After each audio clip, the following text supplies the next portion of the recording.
While students were away from campus last week, a lot went down for Maryland athletics. Maryland baseball went out west to take on the #1 team in the land, and Maryland women's hoops went south for the NCAA tourney. Women's lacrosse stays perfect, and men's lacrosse takes a tumble once again. We'll recap everything that went down over break on this latest edition of The Left Bench.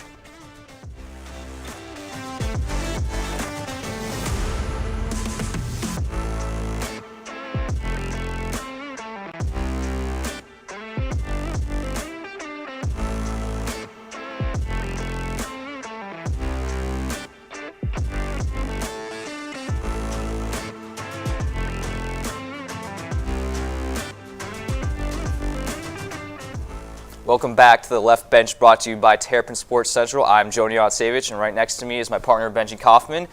And now it's the first day back from spring break, so there's a lot to catch up on. But first, Benji, how's your spring break? It was good, relaxing, nice little reset before the final push for the semester. What about you? It was great. I spent time with family, and there's a little thing called March Madness going on. That's right, and it wasn't just spring break this past week. It was also the start of March Madness. This year, only the women's team was competing, and they were in Chapel Hill, North Carolina. Now, the Terps entered the tourney as a 5 seed after a 22-8 regular season and a one-and-done trip in the Big Ten tournament. Maryland snagged a win on Friday but fell short yesterday. Here's how it went down. In the first round and dominated wire to wire. The freshmen led the way, and Maryland took out the Racers 99-67 for Brenda Frese's 45th win in March Madness. But Sunday was a different story. Maryland went to battle with the 4th seed and host UNC Tar Heels, and after a strong start, Maryland was unable to string together stops over the former ACC foe, and UNC went into halftime up 9. The intensity was high, and Maryland hung around in the second half, but 14 missed free throws and a 3-for-23 three-point shooting clip ultimately costed the Terps, and their season came to an end with a 74-66 loss to North Carolina. While the Terps lost to North Carolina, the most memorable moment of the game came from a sideline interaction between head coach Brendan Freese and Lucia Okonowa. You can see in the video Freese lights into Okonowa, telling her to believe in herself and that she has to want the moment. Okonowa later said that she loves to be coached hard, and this viral moment reached millions. From the madness on the court to the record-breaking performance on the turf, as number 3 Maryland's women's lacrosse looked to stay undefeated against USC. After a 1-1 quarter, the Terps turned on the jet engines and blew away USC. A 6-goal second quarter from the Terps kept the Trojans out of striking distance for the rest of the game. Maryland's offense is led by the 3-headed monster of Keely Block with 4 goals, while Corey Edmondson and Lauren LaPointe each pitched in a hat trick. The Terps' perfect season continues with a 13-7 win over USC. Maryland's 10-0 start is the best since 2019, the last time they won a natty. Now, Jonah said it, the start to the season is historic, and earlier today I had the chance to catch up with head coach Kathy Reese. Take a look. I'm happy to be joined by head coach of the Maryland women's lacrosse team, Kathy Reese. Coach, thank you so much for joining. Great, thank you for having me today. Of course, and everyone is talking about the perfect start to the season, first time since 2019 with a 10-0 start. What do you think was the moment for you when you realized, this team could be not just good, but special? I think our first game of the season, right? I was just really proud of our girls and how tough they were and how they never quit in any given moment. Some plays we had backs against the wall and they kept fighting. And so this team this year is just really resilient. They're tough. They're mentally tough. And they've been continuing to build chemistry from day one. So when we opened up at Syracuse, that's a tough environment, tough place to play against an opponent that, has beaten us and beat us last year. And we stepped on the field and we continued to grind and fight that whole game. And I knew that this was going to be the start of something really special this year. Which players have really stood out to you, I guess, this season? Well, I think, everyone's role is super important to us and is crucial in our success. But we've seen a lot of great things from different people, obviously anchored by our 4 returning captains with Corey Edmondson, who dominates the midfield on both ends of the field.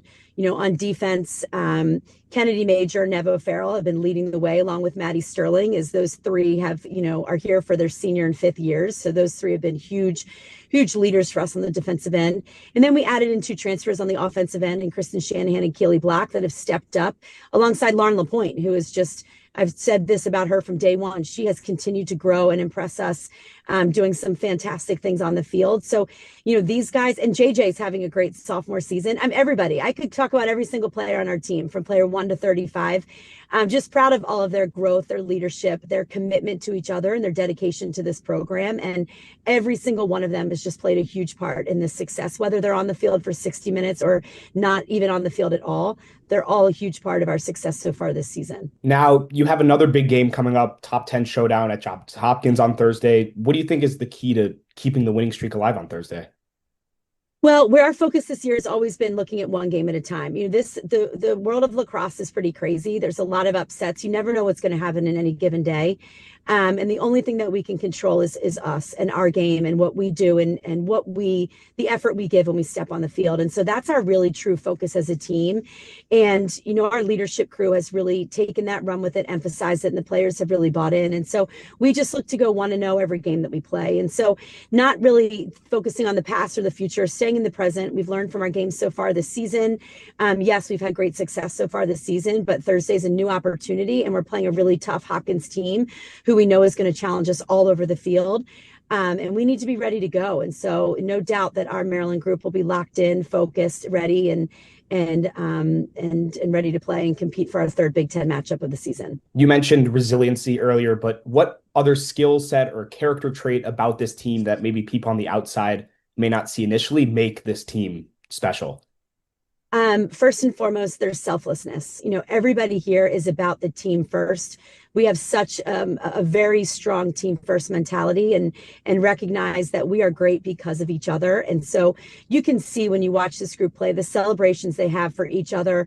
When you'll see Jordan Lipkin score a goal and the whole team goes nuts, or Caitlin Bowden goes in and makes a save and the whole team is just having her back, and that support and that level of just kind of commitment to each other and passion for the team and their teammates is really special. And so I think when you have a team that's built on selflessness, the strength of the group continues to grow. And so that's one of the key traits of this group that makes them really unique.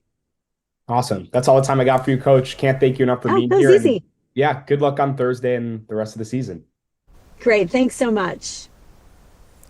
And I liked how Coach Kathy Reese emphasized that it was the first game of the season where she said, I knew this group is special. That's pretty rare for a coach of her caliber to say. And she mentioned resiliency and how it's taken all 35 players of the team and not just, one or two players here and there. But earlier today, Maryland Gymnastics found out they're heading to Lexington, Kentucky for the 2026 NCAA Regionals. But this past weekend, the Terps traveled to Champaign, Illinois to compete in the Big Ten Championships. Maryland entered the conference meet on a 12-game win streak and competed in the second of three sessions alongside Penn State, Iowa, and Ohio State. The Terps shined on the floor with a 49.225 and a 48.550 on the uneven bars. After continuing to dazzle on the floor, Maryland wrapped up its time in Champaign on vault, which has been a strength for the Terps all season. Maryland notched a 48.825 score there and posted a total of 195.300. That number placed 10th in the Big Ten Championships. Champaign, Illinois was the home of this year's Big Ten tournament. Our Rise Simmons is here to break down the rest of the action. Rise, what do you got? Yeah, most of us were lounging during spring break, but the gymnastics of the Big Ten were clearly not. And to no surprise, the UCLA Bruins dominated once again, winning the Big Ten for the second year in a row. The Bruins finished with an overall score of 198.1, which is just the fifth score above 198 in Big Ten championship history. Michigan State, Minnesota, Michigan, and Iowa rounded out the top five. UCLA's Jordan Childs continued her dominance as she captured the all-around crown with a 39.825, which is the highest all-around score in the history of the Big Ten championship. The highlight of Childs' night was her floor routine, which scored a perfect 10. Minnesota's Ariana Ostrom and UCLA's Riley Jenkins tied for first on the vault with scores of 9.95. Bars consisted of a six-way tie. At first was Childs, Iowa's Orly Tran, UCLA's Sydney Barros, Minnesota's Jordan Leiden, and Emma Selvin, along with Michigan State's Sage Kellerman, all finished with a 9.95. Childs was the outright champion of the beam with a score of 9.95. And the fun does not stop there. Within the Big Ten, 11 teams made the NCAA regionals, including Maryland. UCLA will be a 4 seed, while Michigan is a 10 seed, and Michigan State is an 11 seed. The first round will begin on Wednesday, April 1st in Lexington, Kentucky. So, following their Big Ten championship win, the Bruins find themselves as one of the national championship favorites. Back to you.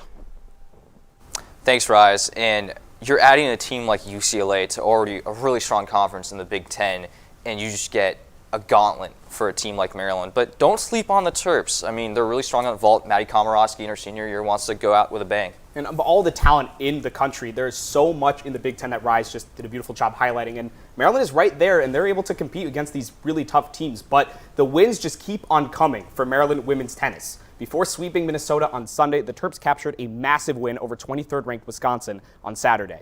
After Wisconsin took the doubles matches 2-1, Maryland led the Badgers 3-2 in singles. So it all came down to Emma Kovacevic for the Terps, who ended up snagging the win 6-0, 3-6, 6-4 to clinch the win for the Terps. This was Maryland's first top 25 win since 2013, and with a 12-2 record on the season, Maryland has still not lost at home, going 10-0.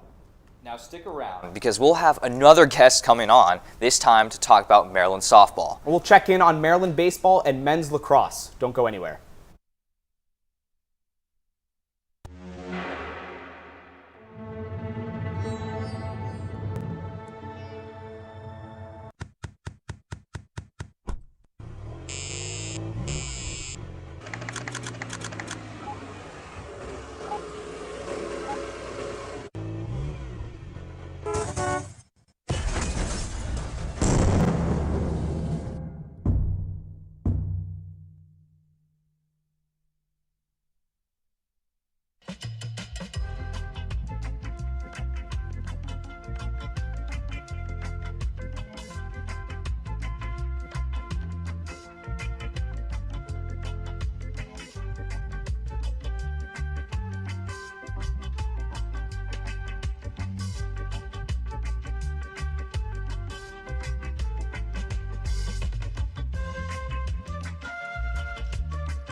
Welcome back to The Left Bench, brought to you by Terrapin Sports Central. That's Jona Jancewicz. I'm Benji Kaufman. And Jonah, it's been an up and down season for Maryland men's lacrosse, and fans are getting frustrated. You could say that and some more. The Terps grabbed a dramatic triple-time overtime win over Virginia. And then Maryland men's lacrosse went up to Happy Valley. Not to spoil it, Benji, they didn't leave happy. As the Terps went up to Happy Valley, Penn State is Maryland's fourth top 15 game of the season already. And the opening match of the regular season starts with the Terps in a 2-0 hole. Maryland's offense struggles, only mustering 3 goals in the entire first half of play. The third quarter fares better for the Terps. Brian Ruppel is a brick wall around the goal, and he holds Penn State scoreless for just over 35 minutes. Then A.G. Larkin brings Maryland within 1 in the fourth. But the dam finally breaks, and Penn State goes on a run of goals, eventually winning 10-6. Holding the Terps to a season low in goals scored. Well, for Maryland baseball, it was a forgetful trip out west. The Terps traveled all the way to Los Angeles to take on the #1 team in the country, the UCLA Bruins, and they got swept in the 3-game series over the weekend. The Terps didn't just lose 3 games in a row in LA, they were demolished by the Bruins. Friday saw a 12-2 loss in 7 innings. Saturday's contest was a little closer, but Maryland ultimately fell 3-8. And on Sunday, Jordan Crossland and Ryan Costello each smacked a home run, but the Bruins were just too much and completed the sweep with a 14-4 Sunday afternoon clobbering. Maryland is now 11-12 on the season and 1-5 in conference play. Here's head coach Matt Swope after the sweep. Just the same kind of thing we've been talking about. Like, again, I just think we did a really good job competing again. I mean, I think this is the best 3 games offensively besides the run score that, like, complete start to finish, like, battle. You know, I mean, that's one of the best teams I've seen in 15 years I've been in the business. That's how good they are. Maryland softball was hoping to bounce back after a winless cross-country road trip in Seattle against the Huskies. Terps took on Indiana this weekend. First game of the weekend series is the closest. The Terps jump out to a 4-0 lead behind a 3-run RBI from Bailey Murphy. Then disaster for Maryland. The Hoosiers go on a 5-0 run of their own. But the twists aren't done yet. Zeta Rock scorches one, tying it up in 5-5 in the bottom of the 6th. However, Indiana's offense proved to be too much with 3 runs in the top of the 7th, taking the first game of the series 8-5. The second game of the series is an outright beatdown. The mercy rule is invoked in the 5th inning with an 11-2 Indiana lead. And as Don Meredith used to say, turn out the lights. The last game of the series isn't much better for Maryland. Other than an Anna McGowan home run, there isn't much offense, and Maryland loses 7-2, getting swept in the series. Now, with the latest sweep to the Hoosiers, Maryland softball is 30 games into the season. And so to help us make sense of the Terps with conference play now in full swing is none other than WMUC's Brendan Russell. Thanks so much for joining us. Yes. Thank you, Brendan. And just on those struggles, why do you think Maryland struggled against Indiana and Washington so much? Well, one thing is that these teams in the Big Ten are really good. Washington's ranked. Indiana is having an incredible offensive season so far. They've ended the game. They've ended 14 games early by mercy rule, so they're swinging for the fences every game. That's definitely part of it. But I think one thing about conference play for Maryland is that their pitching and base running have really been a struggle for them. Specifically, some pitching substitutions have been issues. And then also in their most recent game against Indiana, they had 7 runners left on base, and they only scored 2 runs. So I think there is potential for them to improve in the conference if they kind of clean up certain things and maybe play better to their difficult opponents, but it's definitely going to be tough. Now, Lauren Karn added a bunch of transfers with experience over the offseason. You know, Anna McGowan, Lauren Kay, Logan Turner. How would you assess their impact on the team so far? Yeah, I think there is 2 transfers that have really stood out to me. You mentioned Anna McGowan. She was fantastic out of conference for the Terps. She's also been good in conference. She leads the team in basically every batting statistic.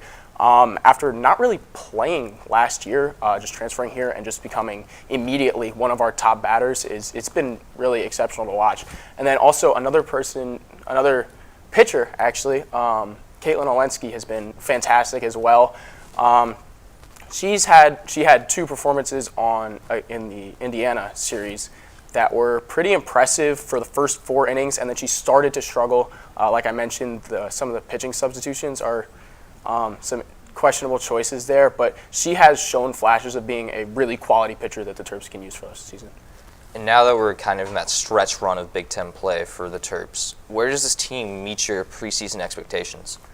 I mean, going into the season, after their last season with 3 conference wins all year, you can't expect too much, but I think Terps fans probably wanted some improvement, at least signs of it. And right now, I don't think they're getting that with just 1 conference win to show for their first 3 series. They just got swept by Indiana.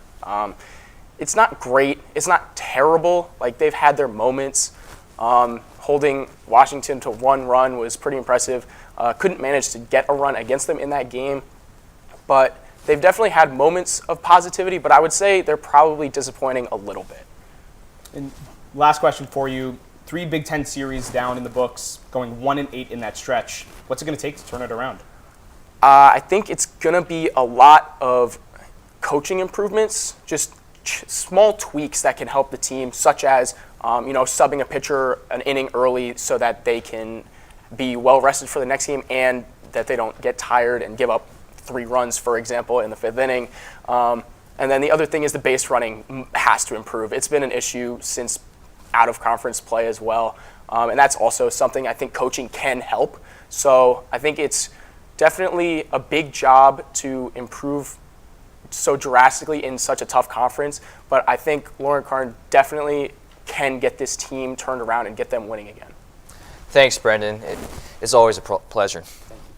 Enjoy covering the Terps as they move into the heart of Big Ten play. You can keep up to date with Brendan's coverage at WMUCsports.net.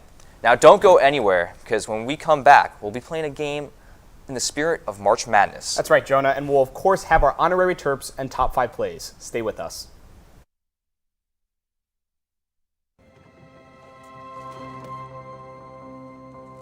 The impact of a meal goes well beyond feeding our bodies.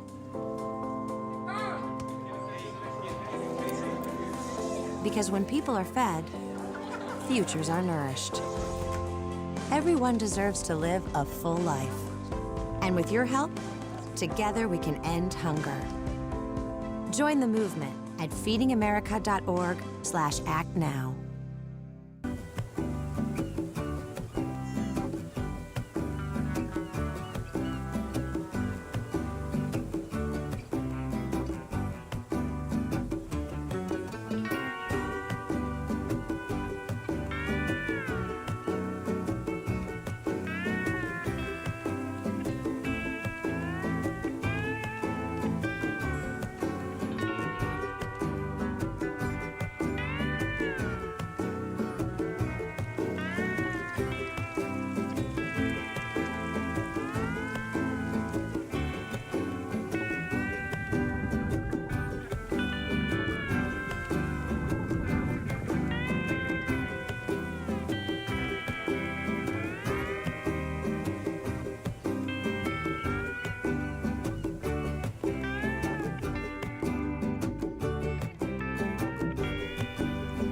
Welcome back to The Left Bench, brought to you by Terrapin Sports Central. I'm Jona Jancewicz with my partner, Benji Kaufman.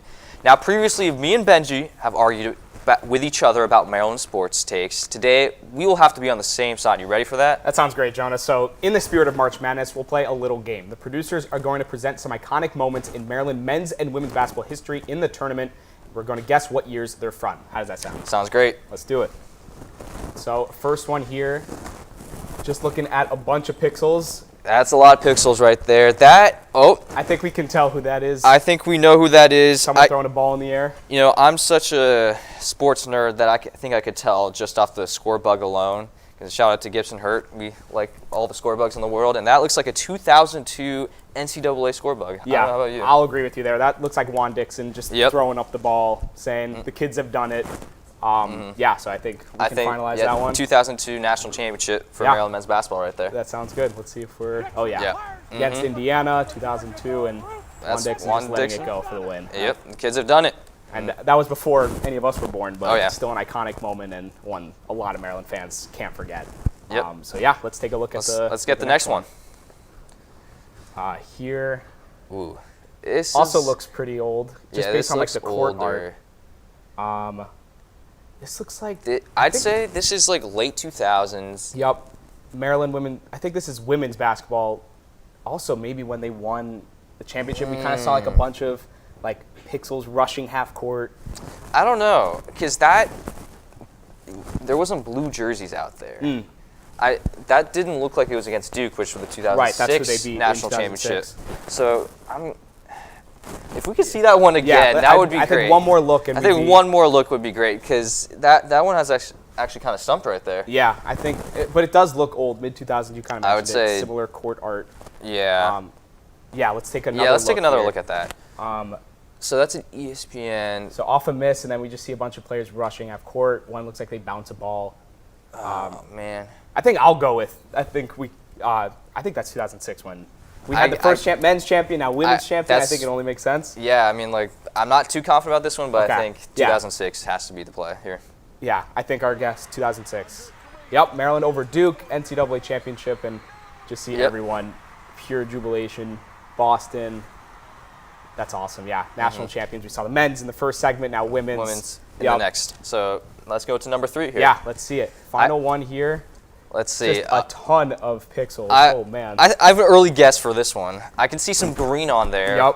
Which looks a little bit like Colorado State. Yep. Who Maryland was playing in March Madness last year on the day. So I think this is the DQ shot of the tournament last year. I think we can see on the bottom, that might be the score bug, little red and then a little green. And then we just see a bunch of red and white crowd the screen. I think on the day, to the exact, a year ago, I think that's Derek Queen. I think that's Derek Queen in 2025. Yep. Let's see if we are correct. And I remember the moment I saw this, and just everybody. I was there with a bunch of people watching the game, and everybody just leapt up. It was madness. It was crazy. It was one of the craziest sporting moments I've ever seen in my entire life. Just pure happiness. I think everyone on this campus felt when that shot went in, because especially that year, you've seen the team lose 4 or 5 times on game winner, so finally one that went our way, and then it went in, went all the way of the students on campus, was just It was just awesome. Yeah, and we went for 3 for 3 on that. I don't know how many other of our yeah. co-anchors have gone 3 for 3 on a guess a segment like that. Yeah, in terms of games, I don't think we've ever seen. No, I think we do that we threw down the gauntlet for that one. We killed that one. Nice job. All right, this week's Terp of the Week is none other than Keely Block. The Penn transfer has been outstanding this season for Maryland. Block knocked out Maryland out of the NCAA tournament last year for Penn. And this past week, she faced her old team. She provided the knockout punch against Penn, scoring 4 goals. Then she followed that up with another 4-goal performance, this time against USC. Her extraordinary play is a big reason why Maryland is currently undefeated. Block now has 34 career games with multiple goals and is one of the figureheads of the potent Terps offense. She is our Terp of the Week. And in his 6th season in the NBA, Chicago Bulls forward Jalen Smith has notched career highs in points and rebounds, and his strong last few games has earned him this week's honor of our Pro Terp of the Week. Former Terp has put up double figures in points in each of his last 4 games and in 8 of his last 10 appearances. Smith has been shooting efficiently and getting to the line consistently. The former Terp has been putting up solid numbers for the Bulls in the 20 to 30 minutes he usually appears in. Congrats to Jalen Smith on being named our Pro Terp of the Week. All right, Jonah, it's that time. Top 5 plays. Get us going. It's the best time of the day. You got it, Benji. All right, starting with number 5, we have Jordan Lipkin with a sneaky wraparound goal coming from the side right there, just taking on USC by surprise. You can see she goes and wraps around. You can't stop that. I couldn't even see the ball. Now for number 4, right after the encounter with Brenda Fries and Alucci Okanwa, the veteran responds and takes the contact and goes at it and won. Former Duke transfer going against her former rival. Just unreal contact from Alucci. And for number 3, we go to the gymnastics. Ain Reed with the stick on the floor, a 9-9 score. That's pretty incredible. Now here for number 2, on the left, you see Corey Edmondson spinning and firing, just finding that soft spot in the net. Too easy. Maryland just dominating all year, being led by Corey Edmondson. And for number 1, what other than tennis? Maryland tennis is cooking up a storm right here. They win the set 6-4, and on the winning point, Terps are still undefeated at home this year. Just unstoppable stuff from Maryland women's tennis. So fun to see this year. Yep. And, well, that does it for us this evening. Make sure to follow all of our coverage on Instagram, X, YouTube, and online at TerrapinSportsCentral.com. Thanks for joining us. Owen Korzak and Rachel Lawrence will talk all things Maryland men's basketball on this week's edition of the Left Bench in Focus. That show will drop at 10 a.m. on our YouTube channel. We'll see you next time.